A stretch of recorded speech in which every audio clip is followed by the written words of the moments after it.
Wonderful. Any other answers? Okay. Anything else?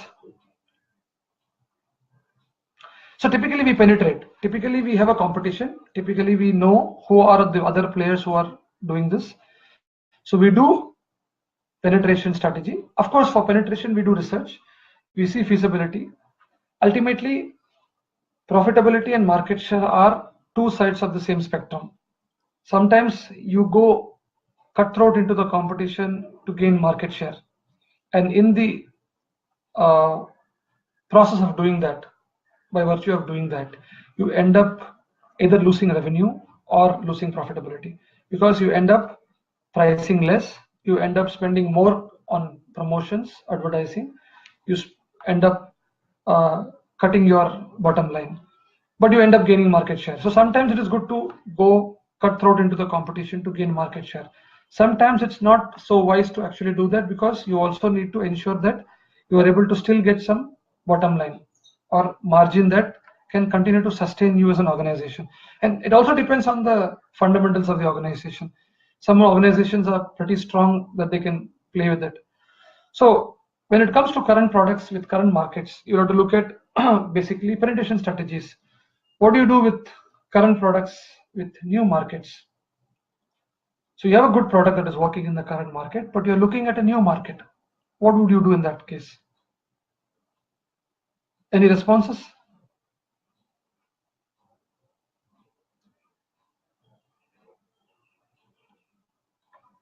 Should I wait for some responses?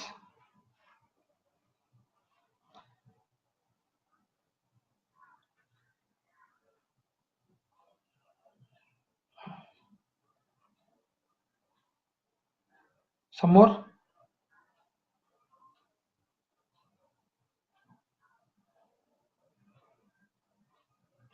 So basically, when you are looking at a current product into a new market, basically what you do is the product development. Market development only happens when you market a new product. Market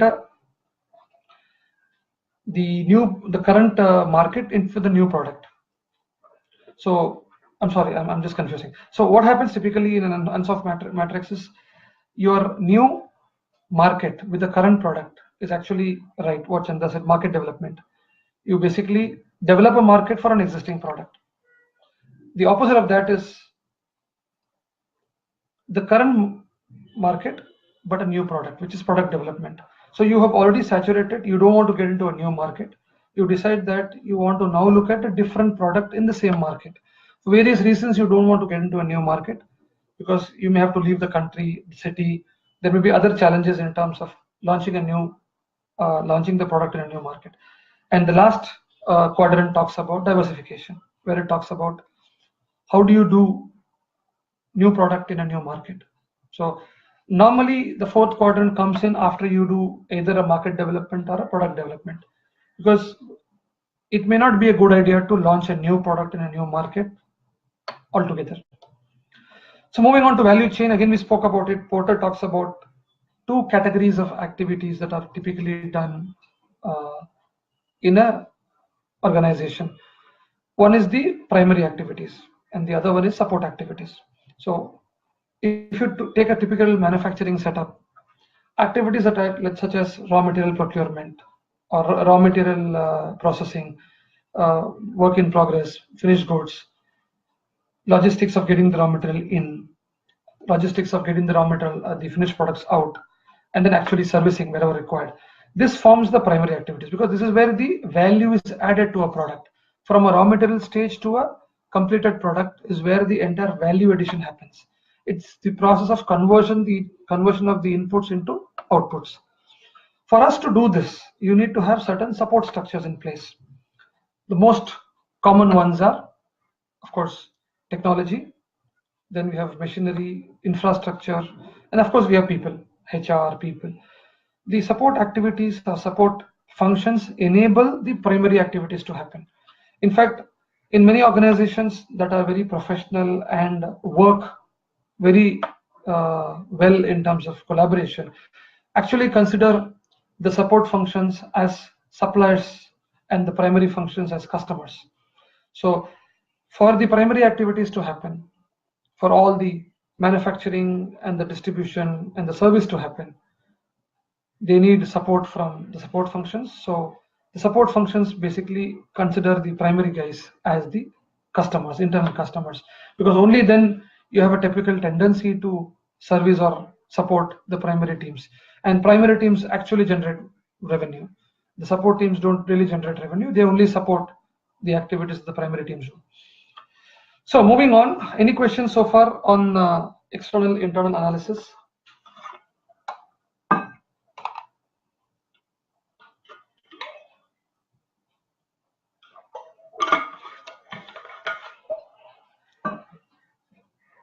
Can I move on? Can I get a yes from everybody?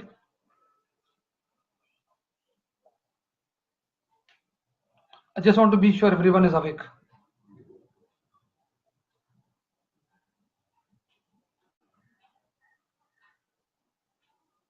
Yes, I will elaborate on ANSOF. Okay.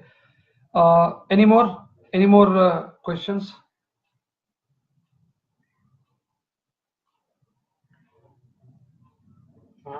We'll cover ANSOF in a couple of minutes, but before that, I want to know if anybody needs.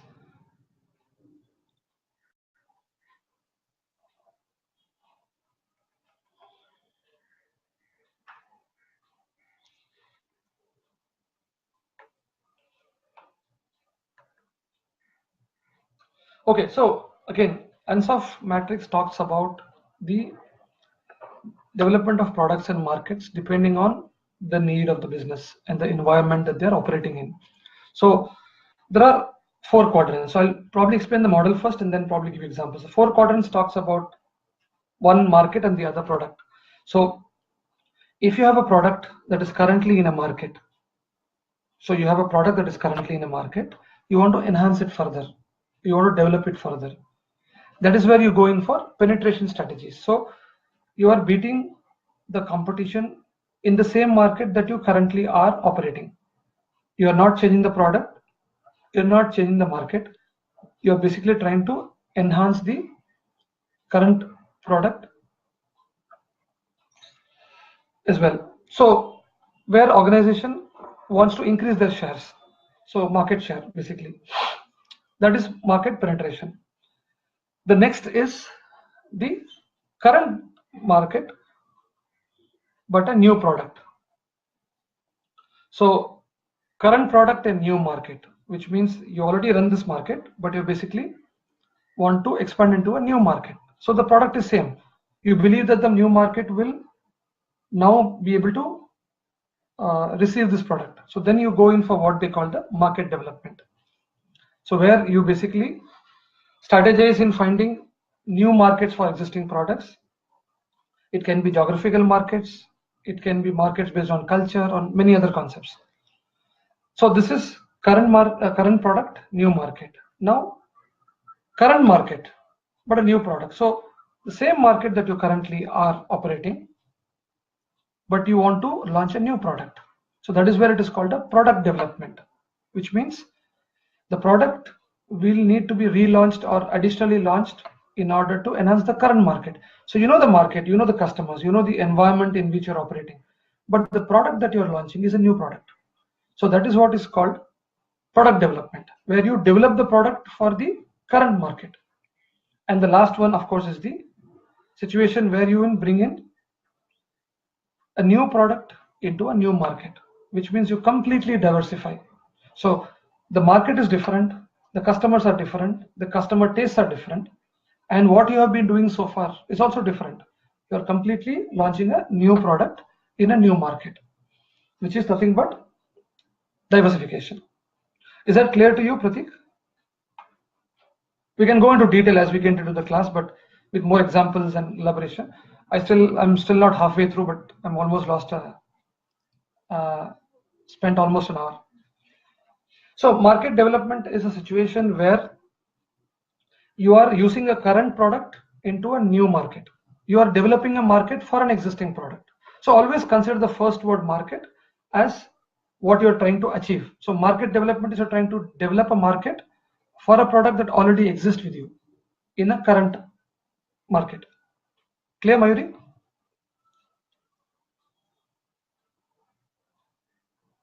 Yes. So let's move on. Otherwise, I think we'll get a little not clear. Okay, I'll explain this again to you.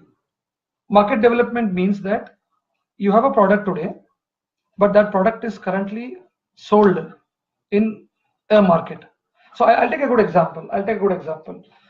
In India, okay, we are selling, let's say, earthen pots, correct? So earthen pots are traditional items that are used in cookery, used in decoration, used in other benefits that we see around the villages mostly. Now, earthen pots may not be something common in other markets.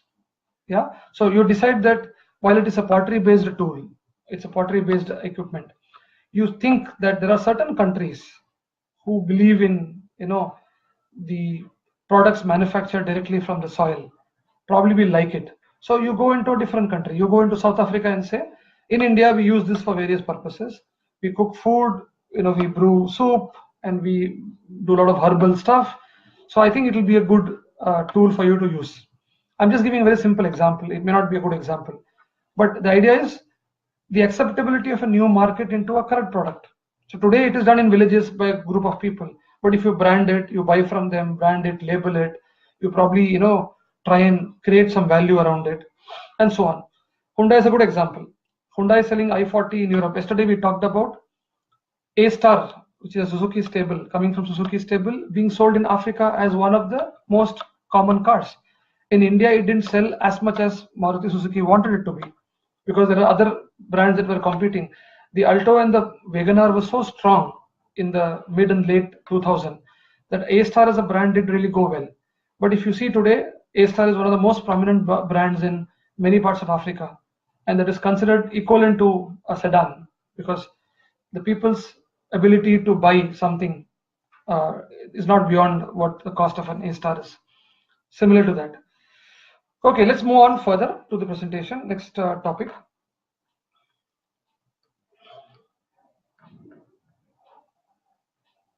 Any questions before we move on? So we'll briefly talk about competitor analysis. We've covered some of that, and it's very closely linked to the Ansoff matrix and other things. So we'll quickly cover the life cycle, product life cycle, and the BCG matrix. So here, product life cycle is talking about the different stages from the time it is conceived to the time it is phased out. And we again spoke about it yesterday. Some products have large life cycle, some are very small. If you look at the life cycle of products like Maruti 800, I think it lasted for more than 20 years, 25 years. Even if you had Alto, I think Maruti 800 was sold up until early 2000. And then, of course, the resale market kicked in. And I think it was end of 2000s is where it finally went off the road. But if you take examples like Baleno, it has been relaunched again, but it had the shortest life cycle. For whatever reason, somebody who wanted to buy a car those days between the 5 to 6 lakhs market in the early 2000 did not find Baleno to be the right choice. But then it has been relaunched again, so we'll have to see how that fares in the new era, like how Santro has been launched. So product normally goes through life cycle stages like growth, maturity, and decline. And different stages, different things are required. As in, during the growth, a lot of investment goes in terms of R&D, production, market, promotions, marketing. During maturity, you are basically trying to encash on the brand value that the product creates and then make money out of it. So typically, during the maturity stage, when the products are not on decline but at the peak of their life cycle, is where actually companies make much better bottom line. Sometimes the difference between the end of maturity and the start of decline is very narrow. You never know when a product starts declining. Therefore, a lot of companies consciously focus on maturity of a product so that they can make the most of it.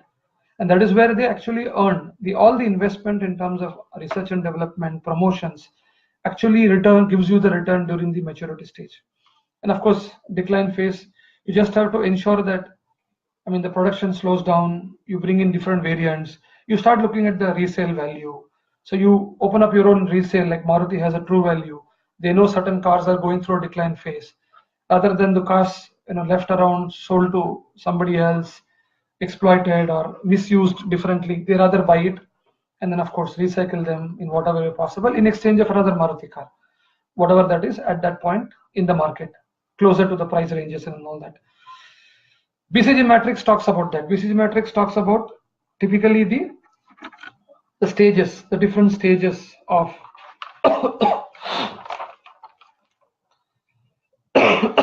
different stages of the market growth. So the BCG matrix actually goes in line with the product life cycle as well. It goes in line with stages of growth, maturity, and decline. At the same time, it also closely links to how each phases has a correlation to each quadrant. So we'll cover that in detail, but as an example, during the maturity phase, I think the quadrant that BCG matrix talks about is the cash cow, which means that you're actually milking more and more of cash, more and more of margin, and that is where you are making the best use of the money already spent before it starts declining. So moving on to big data, and I think we'll quickly move to the next slide. So today we talked about yesterday also that Google has in the last 10 years created more information than what we have seen in the history of humanity in the last 2000 years. So today data is oil. What used to be oil, how companies and countries used to dominate the world in the 70s, 80s, and the 90s using oil as one of the most powerful weapon to do business and trade with the rest of the world, is how data is today. It's not in terms of business, but it also definitely in terms of the value that it can bring in. Now data is available everywhere. Today we process enormous amount of data. I was also given an example earlier that 8 MB or a 16 MB storage space 40 years back would probably be a size of a container. Today 8 GB is less than half the size of a thumb index finger. So the reason I'm giving this comparative is because data has become so vast today, but can still be stored thanks to the development technology, alternate research going on in terms of how accessible it can be, how compressed, compatible it can be. So data, there are different types of data, the different stages of data collection. Data per se doesn't mean anything. Data is a collection of information or records or information or sets of pieces of information. It becomes useful only when it becomes converted into a information. Information is something that can be used, that can be processed, that can be identified, and that can be interpreted and used for multiple reasons, multiple purposes. Information helps us to take good, right decisions, timely decisions. So there's a lot of focus on big data today. There's a lot of focus on understanding the types of big data, of how big data can be used, what actually is big data, how companies today having more data are more powerful. Today, thanks to the internet and the way data is collected, a lot of what we do in our private life is public. I'm sure you must be reading through news, watching videos on YouTube, seeing WhatsApp on Facebook, and so many other social media platforms. It is a fact that it is not private anymore. A lot of things that you think only you know is now available to a lot of people.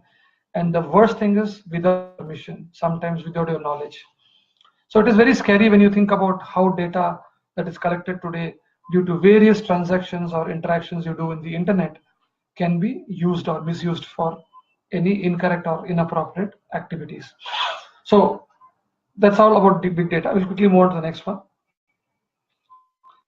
Any questions so far? Any thoughts? Any views? Am I with you? Am I very fast? Am I clear? Somebody who's joined recently, Ijaz, are you clear? Pratik, Aisha, Mayuri, Chanda. It's an overview. I mean, we are trying to cover a lot of stuff in a very short period of time, so I'm just rushing through. Wherever I feel there is a close link between topics or concepts, I'm trying to give you an example, but we will definitely go into a lot of detail one by one when we move to the actual course. And believe me, 1 hour is not enough. We will definitely go into a lot of detail. 1 hour is not enough. We will definitely go into a lot of detail one by one when we move to the actual course. And believe me, Everything that we study today in the enterprise pillar in CIMA are highly relevant, absolutely practical, and very closely linked to the day-to-day life. And all the examples I'm giving you are trying to basically link that concepts with what we see around us. Moving on to the next slide quickly. So we'll going forward cover basically 4 or 5 slides. These are more generic. These are not much of a concept. These are more, I would say, environmental. These are more situational. These are more softer areas of the topic. So we shouldn't take much time, but we'll try and cover them quickly. So the important focus in E2 is also given to something on leadership and management. Leaders, managers, very interchangeable terms in today's context. Very different. Leadership is very soft, in simple words. Management is very hard. So if you take a soft skill, hard skill, you can just compare these two simply.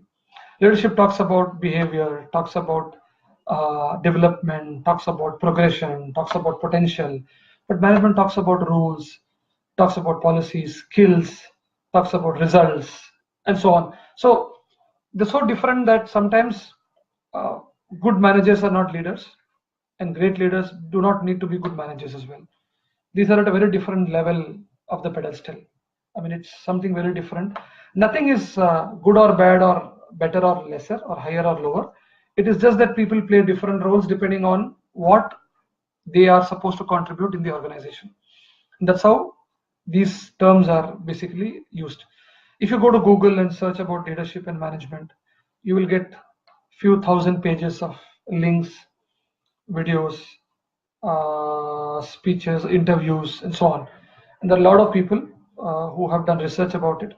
We'll cover that in detail. It's one of my most favorite areas because being in leadership for more than 15 years, I constantly continue to think that I still need to learn a lot because it is very dynamic and it's very interesting.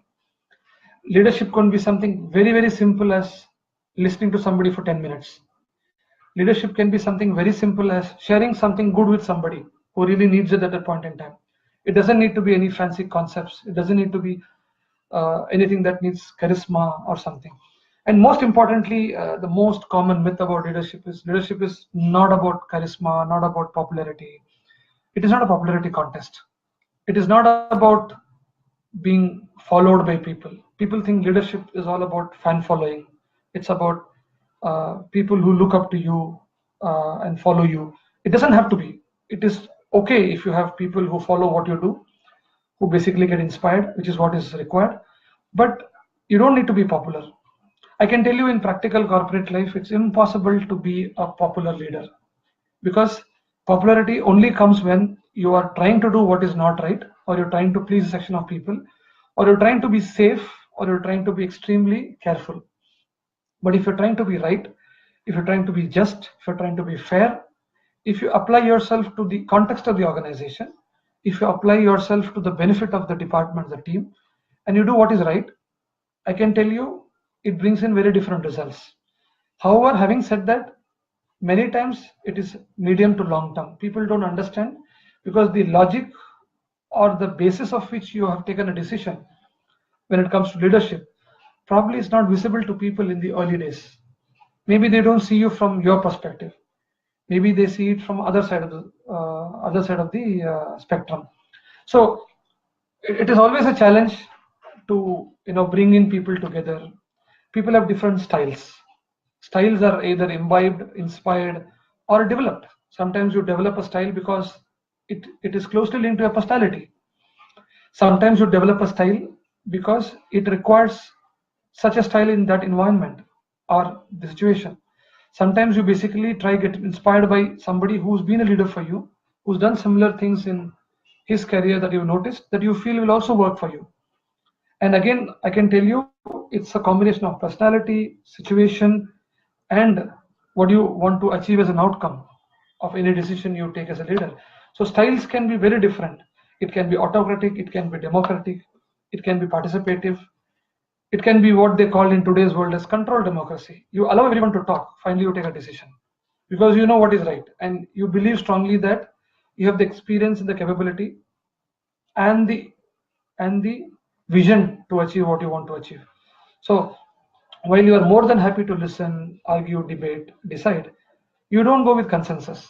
You may not always go with what 80% of the population in your team or your department think you should do, because that's not something that you personally believe should be done.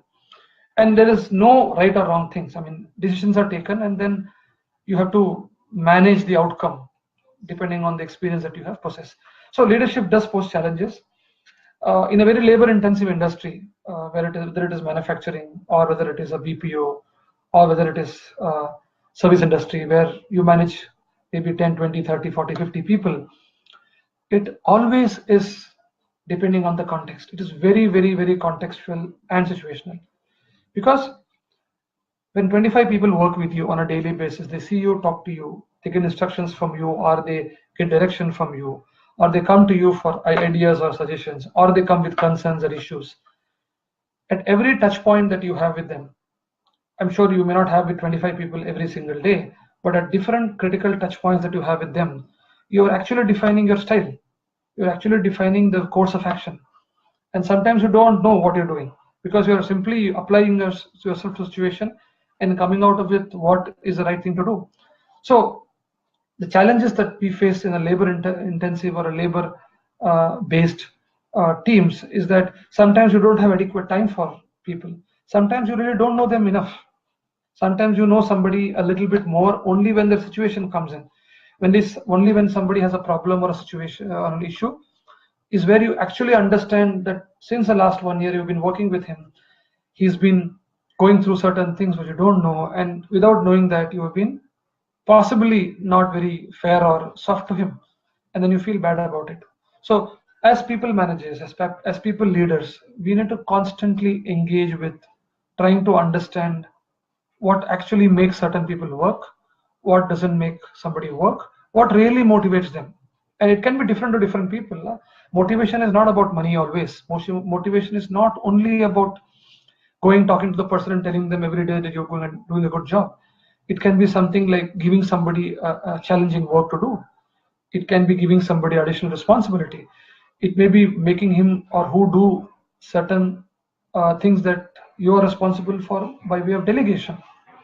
Sometimes also about exposure, sometimes about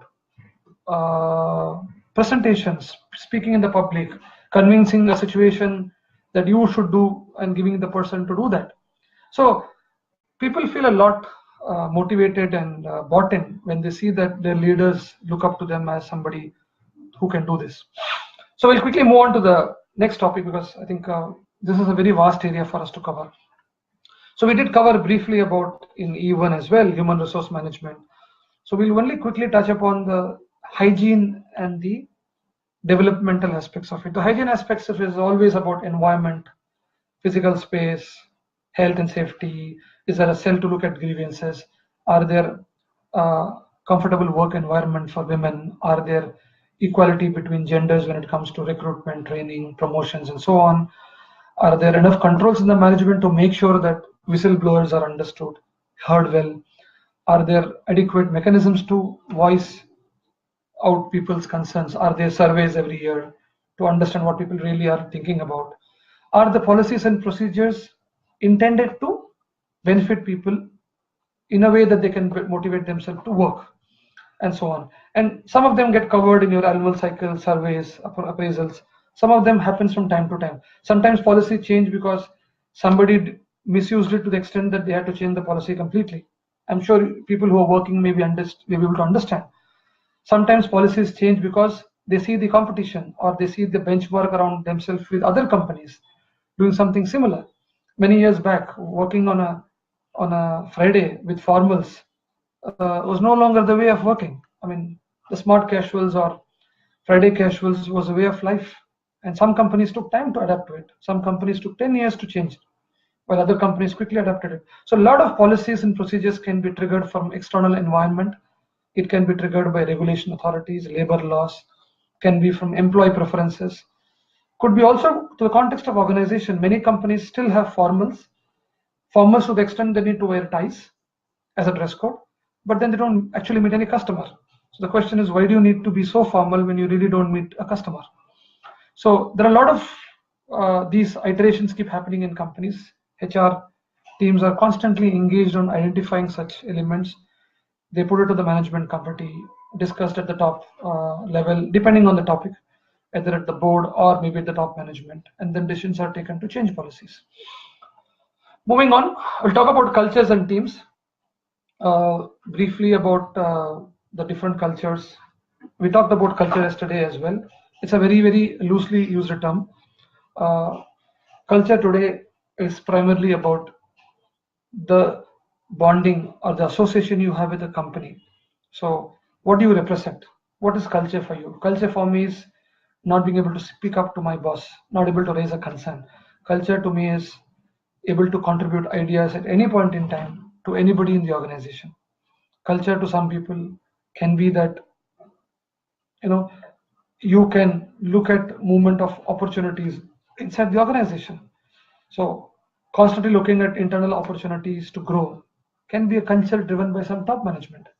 Sometimes culture is that you have to really, ask before you do anything. You can't aspire for roles. You can't. While there are eligibility criteria for promotions and what horizontal movements, culture can also say that you still need to check, discuss, validate before you actually apply for it.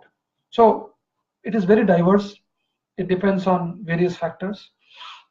So moving on to McKinsey's model. So McKinsey's model talks about 7S, which basically talks about structure, strategy, systems, shared values, skills, style, and stuff. So each aspect talks about different things that a culture is impacted. So each of these 7S can contribute to how a culture is formed.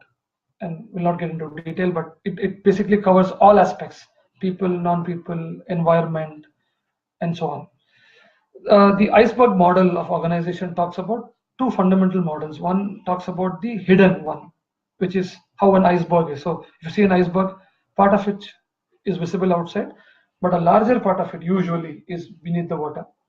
So the hidden ones, typically in an iceberg model, is all about the soft factors, the behaviors, the areas such as uh, feelings, attitudes, beliefs, values, and so on. But the visible side, the formal side, as they call it, is all about skills, is all about uh, competencies, something that can be felt, that can be measured, and then how these intertwine. While we can see skills and competencies on every day, sometimes people don't express their emotions and feelings, their views, their beliefs openly, because that's not how the culture is allowing them to do. Hofstede is one of the researchers who did an interesting study about various organizations around the world. He brought in a few dimensions. I will cover a couple of them just to explain to you. He put them into different dimensions and said that there are only two extremes to it, or there are only two types of it. So the cultural dimensions of Hofstede talks about, as an example, one is power distance. So organizations around certain cultures have power distance.